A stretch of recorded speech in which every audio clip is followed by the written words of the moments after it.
नमस्कार, आप देख रहे जनता टीवी। मैं हूं आपके साथ अमन त्रिपाठी। बुलेटिन का आगाज करेंगे एक बड़ी खबर के साथ। बड़ी खबर, बड़ी जानकारी सामने। इस वक्त की बड़ी खबर आपको बता दें, बीजेपी प्रत्याशी अनुराग ठाकुर आज अपना नामांकन भरते नजर आएंगे। ये बड़ी खबर, बड़ी जानकारी।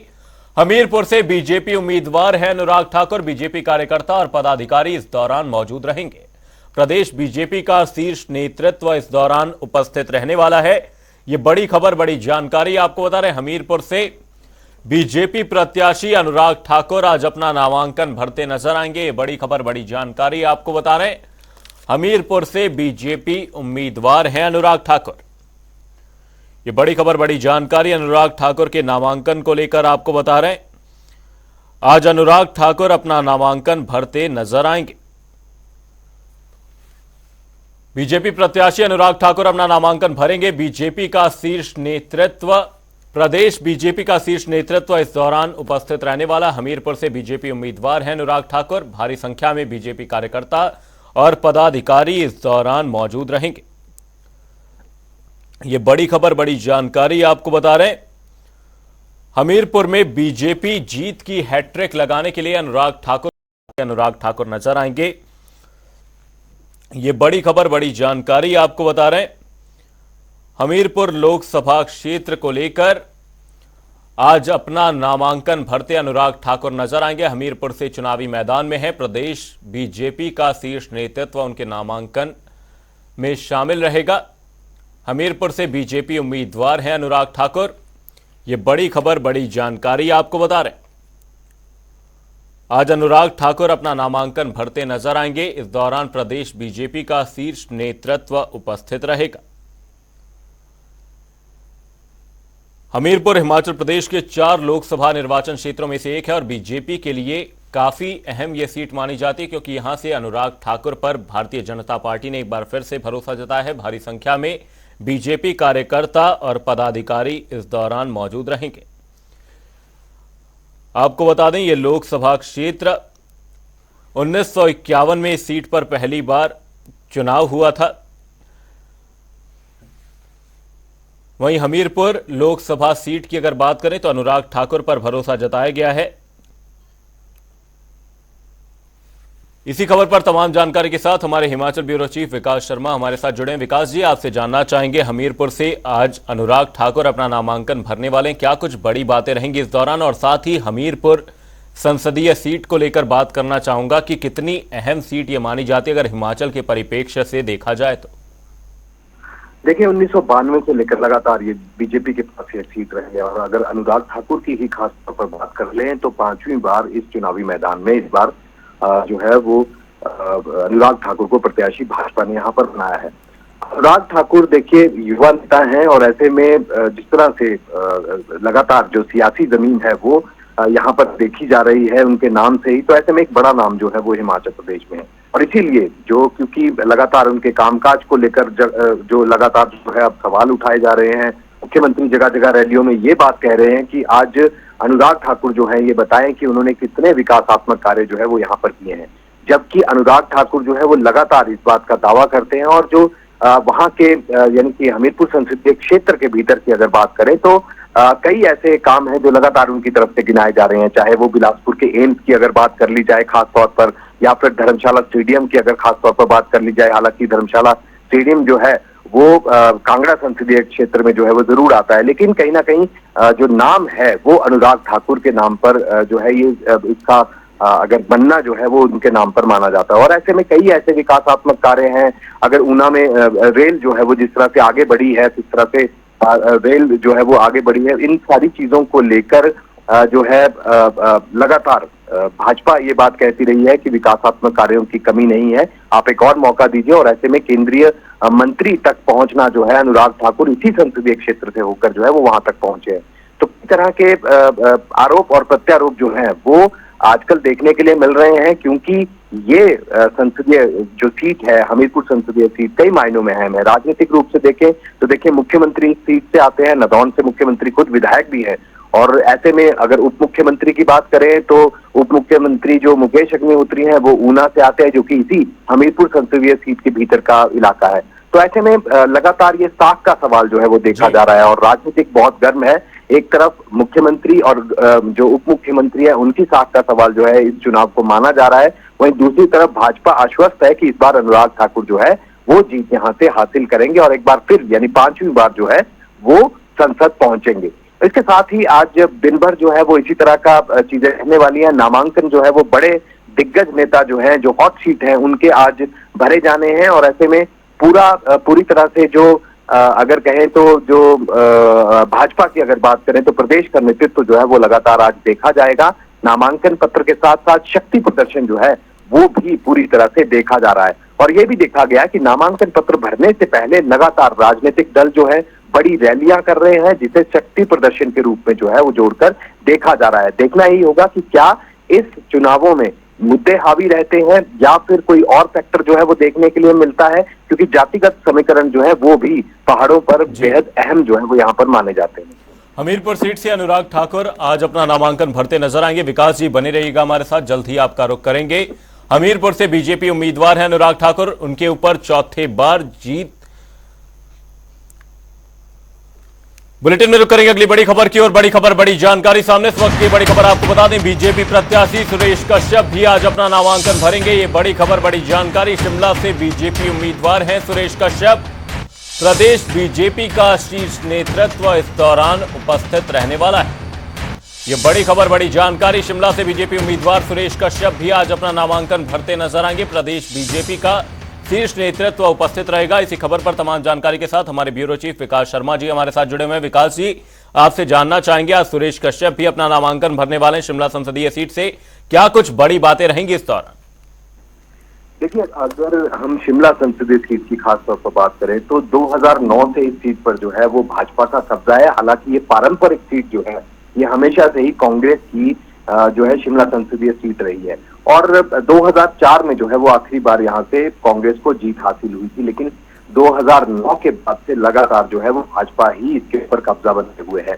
पिछली बार की अगर बात करें तो देखिए 2009 में सबसे पहले भाजपा की तरफ से जो है सुरेश कश्यप ने इसमें जीत हासिल की थी, जो कि लगातार 2 बार इसी संसदीय सीट से सांसद रहे और केंद्र में कई यानी कि संसद में जब मामले उठाने की बात आती थी तो कई अहम मुद्दे जो है वो दावा करते हैं कि उन्होंने वहां पर उठाए, जिसमें से हाटी समुदाय को जो उनके अधिकार दिलाने की जो मामला है उसकी पहल यहाँ पर भाजपा ने की थी। इस तरह का दावा यहाँ से किया जाता है। इसके बाद से लगातार ये देखा जा रहा है कि अब सुरेश कश्यप जो है वो उन्होंने चुनाव लड़ा, दूसरी बार चुनावी मैदान में है और जीत का दावा जो है वो यहाँ पर कर रहे हैं। 17 विधानसभा सीटें, देखिए 4 लोकसभा सीट हिमाचल प्रदेश में और हर एक सीट के अंदर 17 विधानसभा क्षेत्र जो है वो उसकी परिधि में आते हैं। ऐसे में साख का सवाल यहाँ पर भी सरकार लिए, देखिए 5 मंत्री इस संसदीय सीट के अंतर्गत जो है वो आते हैं और 5 मंत्रियों के साथ कई जो ओएसडी हैं उनकी लंबी कतार जो है वो लंबी फेहरिस्त यहाँ पर देखी जा रही है। इसके अलावा कई ऐसे जो सीपीएस हैं वो इस संसदीय क्षेत्र के भीतर जो है वो यहाँ पर आते हैं और कई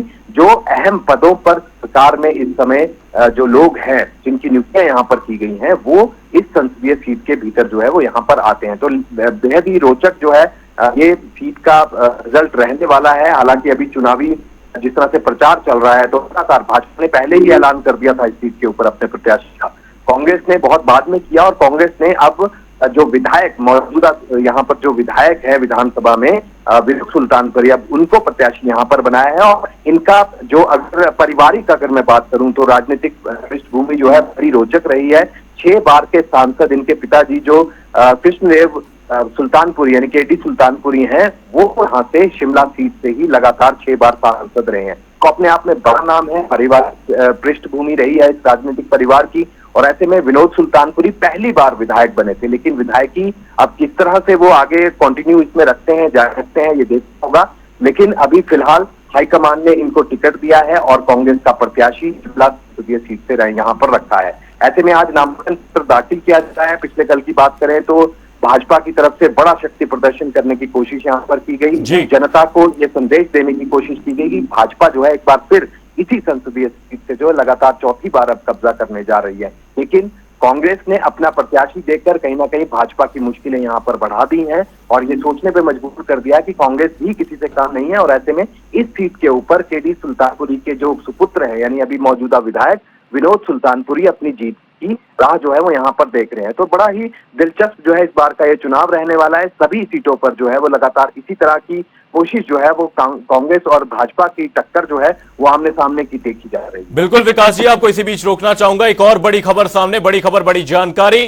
कांग्रेस प्रत्याशी विनोद सुल्तानपुरी आज अपना नॉमिनेशन फाइल करते नजर आएंगे। बड़ी खबर, बड़ी जानकारी। कांग्रेस प्रत्याशी विनोद सुल्तानपुरी भी आज अपना नामांकन भरने वाले हैं।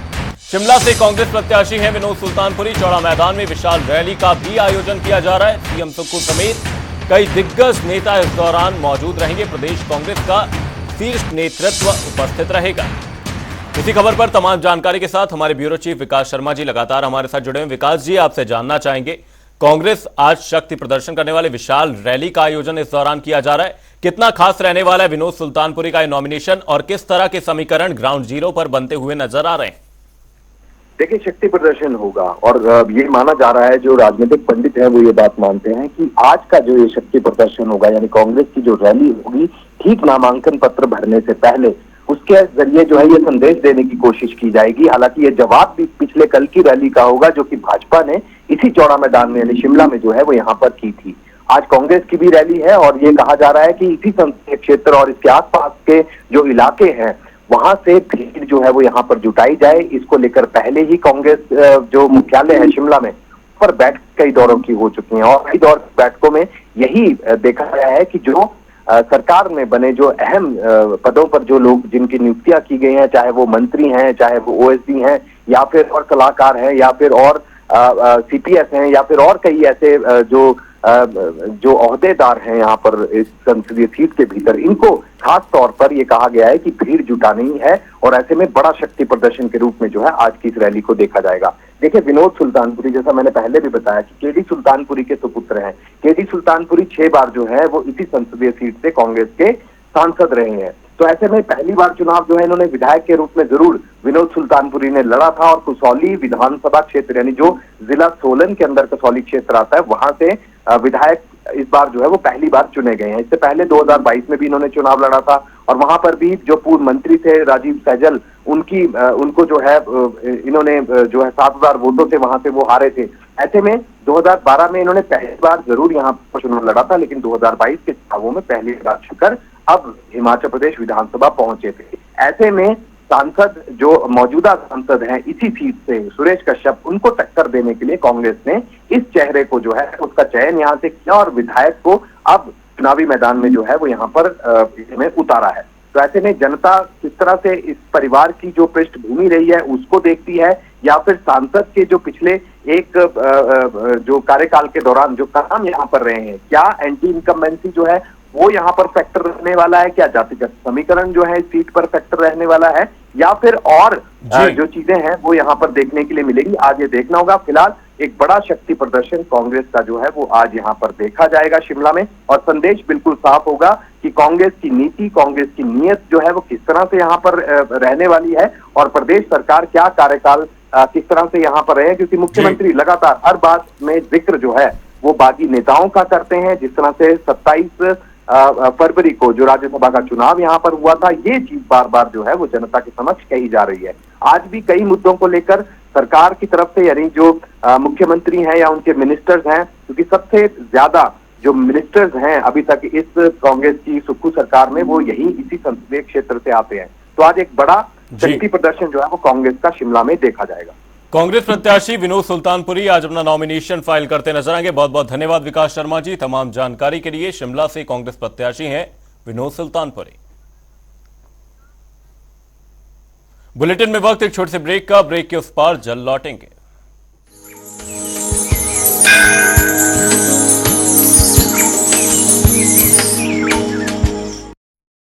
जॉइंट पेन के लिए डॉक्टर ऑर्थो ऑयल के अमेजिंग रिजल्ट सबको पता है, पर क्या आपको पता है कि पुराने और ज्यादा बिगड़े दर्द के लिए डॉक्टर ऑर्थो ऑयल के साथ साथ डॉक्टर ऑर्थो कैप्सूल्स को भी रेगुलर यूज करना चाहिए। ये कोई टेम्पररी पेन किलर नहीं, आयुर्वेदिक औषधि है।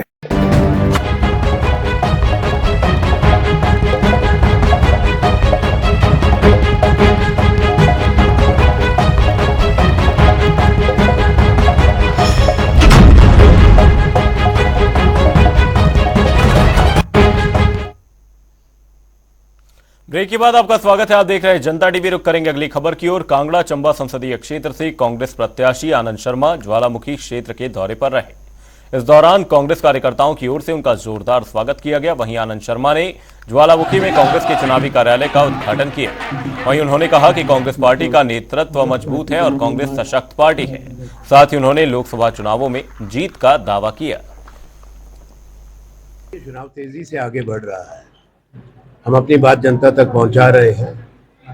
हमारा एक बड़ा संगठन है और इस चुनाव क्षेत्र में कांग्रेस मजबूत है। हमारे 11 विधायक हैं चुने हुए 16 में से। 17वीं जगह हल्के में उपचुनाव है और सब साथी काफी समय से काम कर रहे हैं।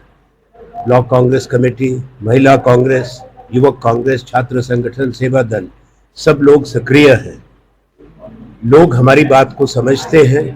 हमारा संदेश जनता के बीच पहुंच रहा है। लोकसभा चुनावों के मद्देनजर नामांकन प्रक्रिया शुरू हो गई है। इसी को लेकर 13 मई को बीजेपी के प्रत्याशी सुरेश कश्यप अपना नामांकन दाखिल करेंगे। इससे पहले बीजेपी ने शिमला में शक्ति प्रदर्शन किया। इस दौरान शिमला में जनसभा में बीजेपी के कई बड़े प्रदेश और राष्ट्रीय नेता मौजूद रहे। वहीं बीजेपी प्रत्याशी सुरेश कश्यप ने कहा कि देश भर से पीएम मोदी की प्रचंड जीत को समर्थन मिल रहा है। देश भर के माहौल ने यह साफ कर दिया है कि प्रधानमंत्री मोदी को दोबारा सत्ता में आने से कोई नहीं रोक सकता। सुरेश कश्यप ने दावा किया कि बीजेपी शिमला संसदीय क्षेत्र के साथ साथ सभी 4 लोकसभा क्षेत्रों में जीत हासिल करेगी। प्रत्याशी सुरेश भारद्वाज जी का कल नॉमिनेशन है। सुरेश कश्यप जी का जो नॉमिनेशन है और उस नॉमिनेशन से पहले अपने पार्टी के सब साथियों का आशीर्वाद लें, जनता का आशीर्वाद लें, ऐसी इनकी इच्छा थी। और इसलिए आज का कार्यक्रम यहाँ पर जो आयोजित किया बहुत गर्मजोशी के साथ, बड़ी संख्या में यहाँ पर पार्टी के साथी भी आए और इस लोकसभा क्षेत्र की जनता भी आई। और निश्चित रूप से शिमला लोकसभा क्षेत्र में भारतीय जनता पार्टी इस बार भी बहुत बड़े बहुमत के साथ जीतने वाली है। जहाँ 4 सीटों पर हम हिमाचल प्रदेश में जीत रहे हैं तो शिमला में भी जीत हासिल होगी निश्चित।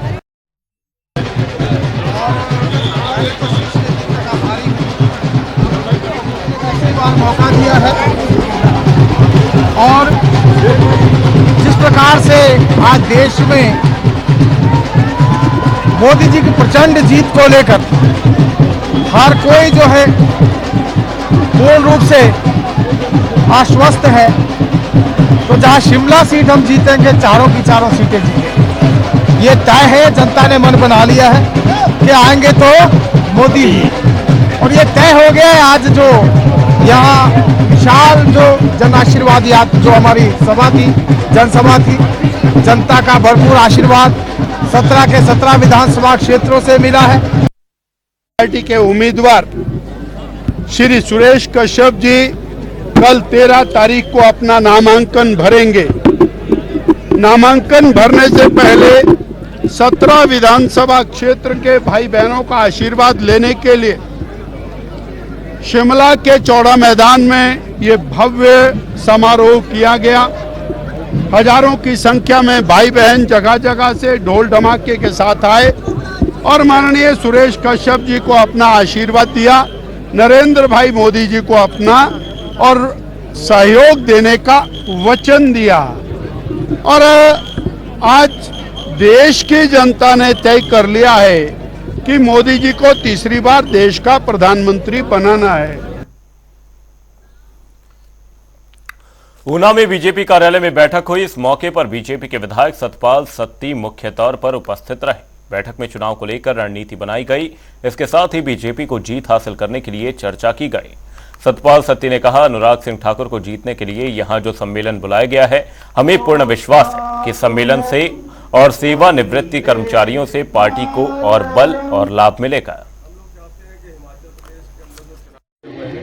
हम लोग चाहते हैं कि हिमाचल प्रदेश के अंदर जो चुनाव हो रहा है वो भारतीय जनता पार्टी जीते, वो चाहे लोकसभा के 4 चुनाव है, चाहे विधानसभा के 6 चुनाव है। उसी कड़ी में आज अनुराग सिंह ठाकुर जी को जिताने के लिए जहाँ जिस सम्मेलन बुलाया गया है, और मुझे पूर्ण विश्वास है कि इस सम्मेलन से और सेवानिवृत्त कर्मचारियों से और बुद्धिजीवी लोगों से पार्टी को और बल मिलेगा, पार्टी को और बल मिलेगा।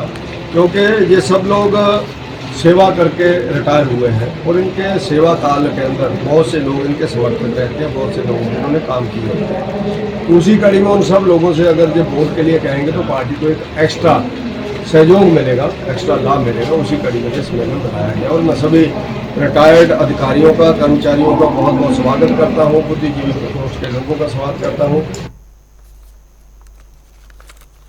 सीपीआईएम सिरमौर की जिला कमेटी ने बीजेपी सांसदों पर अनदेखी के आरोप लगाए हैं। उन्होंने कहा कि बीजेपी सांसदों ने जनता से जो वादे किए थे उन वादों को पूरा करने में वो नाकाम रहे हैं। वहीं सीपीआईएम नेताओं ने बयान दिया कि शिमला सीट से कांग्रेस के प्रत्याशी विनोद सुल्तानपुरी के पक्ष में कमेटी प्रचार करेगी और बीजेपी की नाकामियों के बारे में जनता को जागरूक किया जाएगा।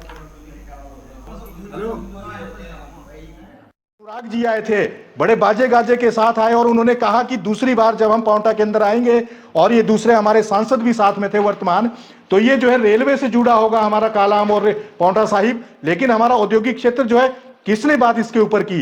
तो ये जो सवाल है, ये चुनाव इन सवालों के ऊपर होगा। और जो क्या कहते हैं, ये सीपीआईएम है, सीपीआईएम का ये मानना है कि जो आपका ये जो संविधान के ऊपर, डेमोक्रेसी के ऊपर, आरक्षण के ऊपर, SC ST के राइट्स के ऊपर और सोशल जस्टिस के ऊपर जो हमला है, हम जो है इस हमले का जो है मुखर विरोध करेंगे और हम खुले तौर पर जो है सीपीआईएम की तरफ से पार्टी पर्चा को लेकर जो है गांव-गांव और मोहल्ला वाइज, घर घर हम लोग जाएंगे और हम सीधे तौर पर कहेंगे कि भाजपा को हराना है और जनता के मुद्दों को जो है आगे लाना है। आईपीएल के चेयरमैन अरुण धूमल ने प्रेस कॉन्फ्रेंस की। उन्होंने कहा कि खेल में रिफॉर्म का होना बेहद जरूरी है। वहीं अगर भारतीय क्रिकेट कंट्रोल बोर्ड घरेलू क्रिकेट में बदलाव करने जा रहा है तो इससे खेल और बेहतर होगा। बता दें कि बीसीसीआई की ओर से क्रिकेट में बदलाव किया जा रहा है। साथ ही वर्ष 2024-25 घरेलू सीजन में कई बड़े बदलाव होने जा रहे हैं, जिसमें टॉस को समाप्त करने का प्रस्ताव भी शामिल है। बच्चे ऐसे हैं जो बाद में उनकी प्रतिभा को जिम्नास्टिक में और अन्य खेलों में देखा गया और आज वॉलीबॉल में कई बच्चे आगे जाके उन्होंने देश की टीम में भी अपना स्थान बनाया। तो मैं मानता हूँ बहुत अच्छा वो इनिशिएटिव अनुराग ठाकुर जी ने यहाँ चलाया था, खेलो इंडिया का और जो सांसद खेल महाकुंभ का, उसके लेवल पर उन्होंने बहुत अच्छी प्रतिभा एक तैयार की है। देखो, खेलो इंडिया का जो इनिशिएटिव आदरणीय प्रधानमंत्री मोदी जी ने लिया था, उसका कारण यही था कि देश का जो युवा है उसको खेल के मैदान में एक बार जाने का मौका मिले, उसके जज्बे को जांचा जा सके और एक बार जब आपने कुछ जीतने की भूख या वो जीतने का पैशन, जज्बा पैदा हो जाता है तो एक तो वो आपको नशों से दूर रखता है, आपकी फिजिकल मेंटल स्ट्रेंथ बनाता है, क्योंकि ये मैं मानता हूं कि अगर आप खेल के मैदान में जाएंगे तो जीतने के लिए जाएंगे और हारेंगे तो सीखने के लिए जाएंगे। बुलेटिन में फिलहाल के लिए सिर्फ इतना ही। कहीं जाएगा नहीं। जनता डी पर खबरों का सिलसिला रहेगा जारी। तब तक के लिए नमस्कार।